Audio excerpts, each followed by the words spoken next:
২৪ September প্রকাশিত drone ফুটেজে দেখা গেছে তাইওয়ানের গুয়াংফু এলাকায় একটি প্রধান সড়ক সেতুর বড় অংশ ধসে গেছে। টাইফুন রাগাসার আঘাতে সৃষ্ট ভূমিধস থেকে তৈরি হওয়া বাঁধ হঠাৎ ভেঙে পড়লে এ দুর্ঘটনা ঘটে। এতে অন্তত ১৭ জনের মৃত্যু হয়েছে।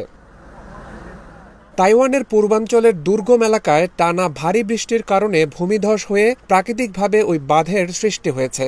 বাঁধ ভেঙে পানির ঢল নামায় গুয়াংফুর বিস্তীর্ণ এলাকা প্লাবিত হয়। স্থানীয়রা অভিযোগ করেছেন, পানি আসার বিষয়ে আগে থেকে কোনো সতর্কবার্তা দেওয়া হয়নি। বাঁধ বা ব্যারিয়ার লেক সাধারণত পাহাড়ি এলাকায় ভূমিধস, পাথর বা প্রাকৃতিক প্রতিবন্ধকতার কারণে নদীর প্রবাহ আটকে গিয়ে তৈরি হয়।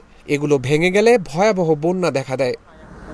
টাইফুন রাগাসা ২২ সেপ্টেম্বর থেকে তাইওয়ানে প্রবল বৃষ্টি ও ঝড়ো হাওয়ার সৃষ্টি করে। পরে সুপার টাইফুন থেকে দুর্বল হয়ে ঝড়ে পরিণত হয় এটি।